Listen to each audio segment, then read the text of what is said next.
Hi everyone, I'm Myelle. Welcome to my channel. Get comfy, grab your favorite drink, and let's slip into something a little strange. Here on Myelle Tales, I share stories that blur the line between real and unreal. So lean in close, take a deep breath, and let's begin. I'm not a teacher, not really. Not the kind who collects apples on her desk and writes lesson plans in color-coded folders. My degree is in psychology, but after college I drifted. Odd jobs, night shifts, never the same place twice. When the offer came to sub at a rural school an hour outside the city, I took it, mostly because the pay was better than waiting tables. They assigned me a week at Fairhill Elementary. The principal, Mr. Carmichael, was polite but distracted. He handed me a map of the school and a single key. "Room 2C, he said, tapping it on the map. "Third grade homeroom, nothing special." That was Monday. By Wednesday I started hearing the laughter. The school was old, all brick and dust. Fairhill had the feel of a place still echoing with the past. Bulletin boards faded by time. Tile floors that squeaked even when you stood still. My classroom was normal enough. Too many chairs, dusty bookshelves, a worn American flag hanging by a bent nail. The kids were fine, quiet, obedient, a little distant. They watched me like I was temporary, which, to be fair, I was. Most of them avoided eye contact. A few smiled politely. None of them talked much. On Wednesday, after lunch, I stayed behind while the students went to music class. I was grading their vocabulary tests when I heard it.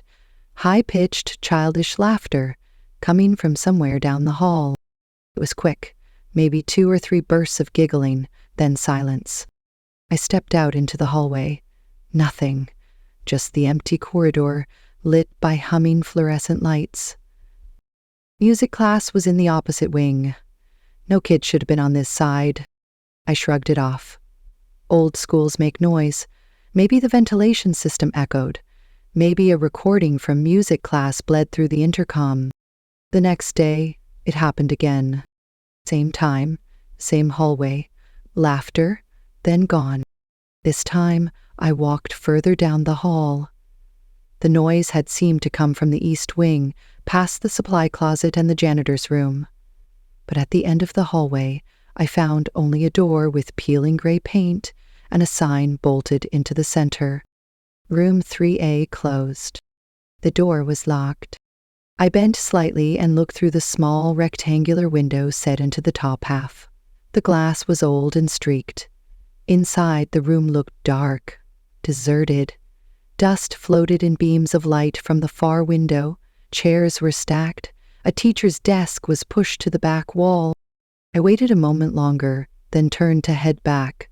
As I did, I thought I heard movement inside, like a shuffle, or maybe a chair leg dragging. I didn't look again, just walked away. That night, I couldn't stop thinking about it. The laughter, the locked room, the sound that didn't belong. I Googled Fairhill Elementary Room 3A, but found nothing. The school didn't have a real website, just a basic district page listing contact info and a staff directory. No school news, no building history. I even tried searching for Fairhill Fire or school incident, but came up blank. On Friday, I asked one of the students, Clara, a soft-spoken girl with neat handwriting, if anyone used room 3A. She blinked at me, then shook her head. "It's closed," she said. "Do you know why?" She hesitated. "We're not supposed to talk about it." I felt a chill move up my spine. "Well, not." Clara glanced over her shoulder at the door, then back at me. "Because it hears you." She said it so quietly, I almost thought I imagined it. Then the bell rang, and she ran off. After school, I lingered in my classroom, waiting until the halls cleared. I walked back down the east wing, heart thudding louder with each step. Room 3A stood unchanged, door shut tight. I pressed my ear to the wood. Nothing. Then, so faint I almost missed it, I heard a whisper. Not laughter. A voice. Low, like someone saying a name. My name. I stepped back quickly, staring at the door. The hallway was still empty, the air unmoving. I stood there a long moment, then turned and left without looking back. That night, I didn't sleep. I kept checking the clock. 1:13 a.m. each, 2:46 to 3:29. Every time I closed my eyes, I saw that gray door, heard that voice. When I arrived at Fairhill the next morning, my last scheduled day, I found a sticky note on my desk. It was folded once, no name, just written in pencil. Don't go near 3A today. I turned the note over. Blank. No one admitted to leaving it. Not Clara, not the other kids, not the staff. I showed it to Mr. Carmichael during his rounds. He frowned, then pocketed it without a word. At lunch, Clara passed by my desk and quietly slipped a folded sheet of paper into my hand. It was a photocopy of a newspaper article, dated 1985. The headline read, "Fire Claims 4 Lives at Fairhill Elementary." I read the article 3 times. There were no photos, just text in narrow columns, faded and misaligned from the copy machine. It gave the basics. The fire broke out during a snowstorm in January 1985. It started in room 3A. A teacher, named Ms. Kessler, and 3 students were found inside after the fire was extinguished. No cause confirmed, no foul play suspected. But that wasn't the part that stuck with me. At the very bottom, there was a single line that made my stomach twist. Witnesses reported hearing laughter shortly before smoke was seen. Laughter. I folded the page and slipped it into my bag. At dismissal, I kept my routine normal. Smiles, waves, a few thank yous from the kids. Claire looked at me like she wanted to say something else, but didn't. I didn't ask, not yet. When the building cleared out, I walked the halls like I had every day that week. Same steps, same flickering lights, same hum of silence. But this time, I didn't turn around at room 3A. I had taken a key from the janitor's ring.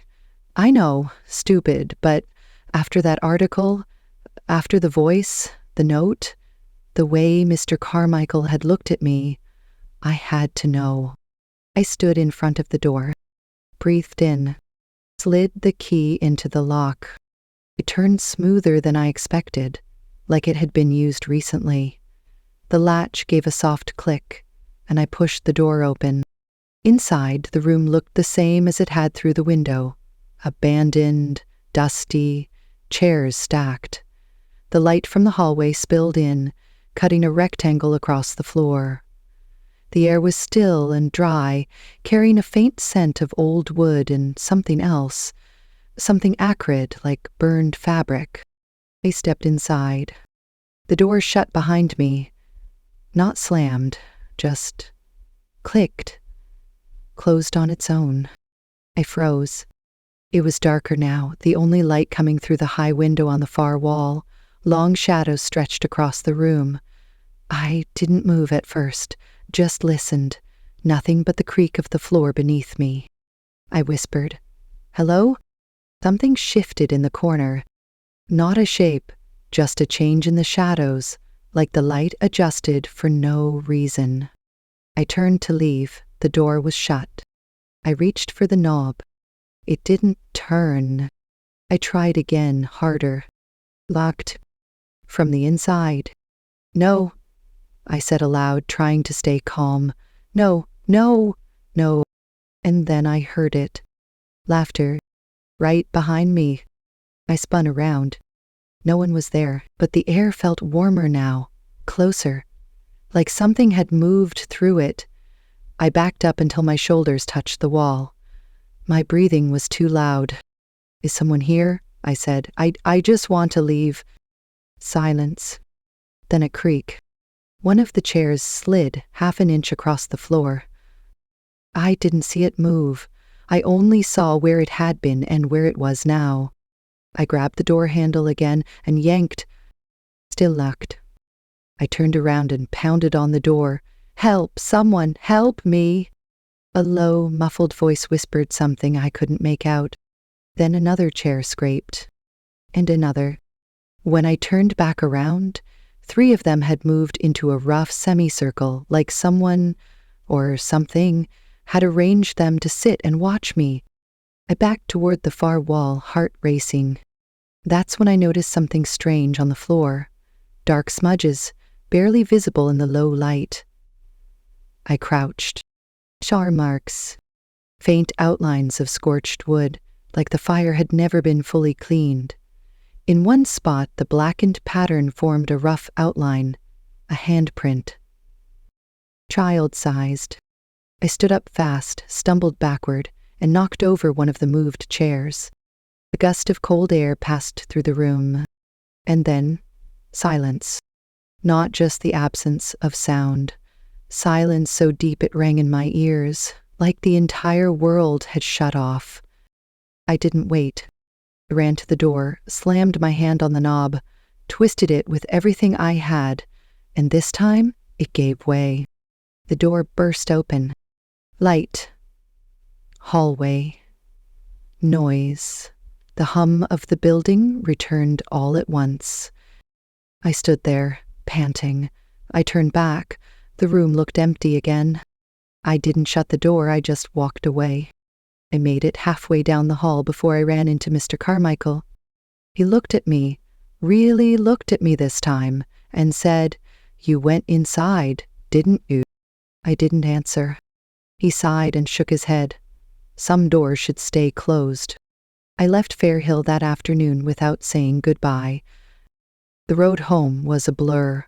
Bare trees, patches of melting snow, the same rural turns I'd driven all week. But I didn't feel the same. Something about being inside that room, smelling the char in the air, hearing my name in the dark. It stayed on me like static. That night, I sat on my couch with the lights off, the newspaper copies still folded in my bag. I didn't open it again. I knew what it said, but I couldn't stop hearing that last thing Mr. Carmichael told me. Some doors should stay closed. He knew. He'd always known. I stared at the ceiling for hours, waiting for sleep that never came, and sometime before dawn I made a decision. I needed to go back, not because I was curious, not anymore. It was something else. Something like responsibility, or maybe guilt, or maybe just that sick, gnawing feeling that if I didn't understand what had happened in room 3A, it would follow me forever. I returned the janitor's key before anyone noticed it was missing. Then I called the school district and told them I was willing to take any future assignments at Fairhill, long-term or short. I didn't expect to hear back right away, but on Sunday night, I got a voicemail from Mr. Carmichael. "We had a last-minute cancellation for tomorrow. If you're available, the job is yours." No hesitation in his voice. No mention of 3A, just like nothing had happened. Monday morning, I walked through the front doors of Fairhill like it was routine. No one looked surprised to see me. The secretary waved. The same kids filled the halls. I taught in room 2C again. The same students. The same desks. Clara sat in the same seat near the window. When our eyes met, she gave a quick nod. I think she understood that I wasn't leaving. Not yet. The day passed without incident. No laughter, no whispers, no notes, nothing. It almost felt like I'd imagined it all. Until I checked my bag at the end of the day. Tucked between 2 notebooks was another folded piece of paper. No name, no handwriting I recognized. His eyes opened it. She stayed after class, so did they. That was all. No explanation, no context. I looked around. The classroom was empty. Shadows stretched along the floor. For a second, I just stood there, unsure if I was scared or invited. After everyone left, I walked down the east hallway again. This time, room 3A was open. The door stood ajar just a few inches, enough to see inside. Everything was as I remembered: the stacked chairs, the dust, the long shadow of the teacher's desk. But something was different, too. There was a single sheet of paper on the floor near the center of the room. I stepped closer. It was a class photo. Old, curled at the edges, faded faces in rows, children and a woman standing behind them, the teacher. Someone had circled her head in red ink. Below it, in messy handwriting, "She never left." I turned around fast. The hallway was still empty. When I turned back, the door had closed behind me again. The door didn't slam. It just clicked shut, soft, definite. I stood there, holding the old class photo, the red circle still staring back at me. The teacher's face was faint, gray eyes, thin mouth, a tilt of the head that felt off, like she was listening to something behind the camera. A low creak sounded from behind the stacked chairs. I looked up. Nothing. The room was the same, still, cold, quiet, but the quiet felt thicker now, like it was pressing on my skin. I crouched and placed the photo gently back on the floor, then stood. My fingers trembled. I reached for the door handle. It didn't move. Of course. I closed my eyes and took a breath. "I just want to understand," I said aloud. "Why me? Why now?" No response. I turned slowly, scanning the room. That's when I noticed something that hadn't been there before. A piece of chalk. It sat on the teacher's desk, clean white, untouched by dust. The blackboard behind it, which had been blank earlier, now had a line of writing across the top. "Do you believe them now?" My heart beat faster. I walked to the desk.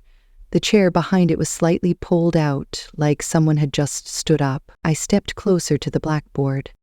Another line of chalk appeared, right in front of me.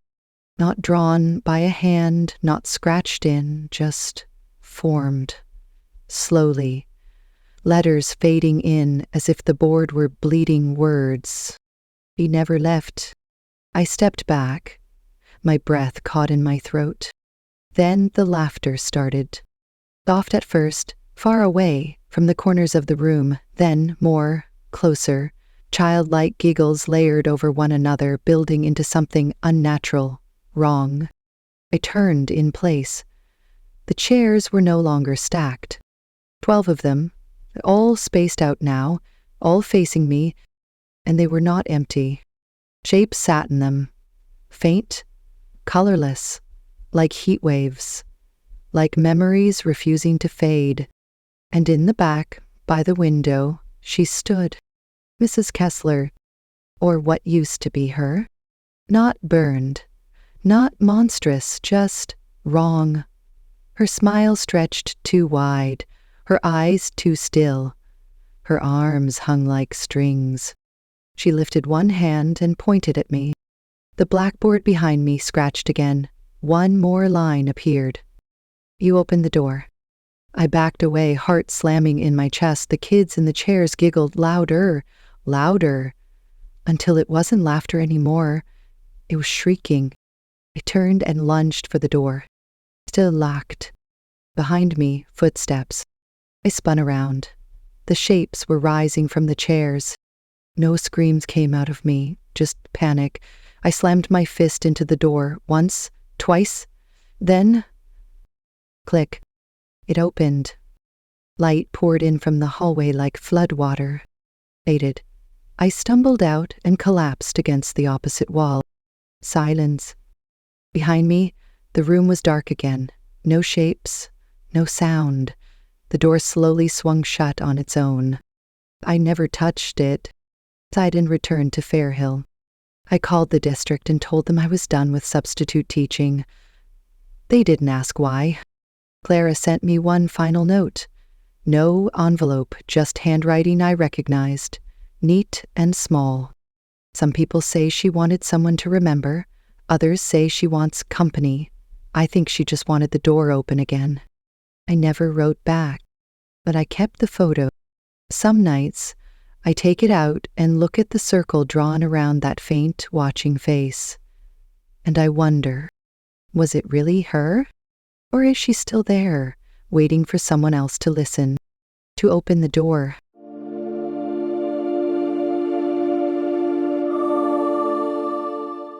If you enjoyed the story, like, comment, subscribe, and share it with someone who loves a little mystery. I'll be right here waiting with another tale very soon. Take care and see you next time.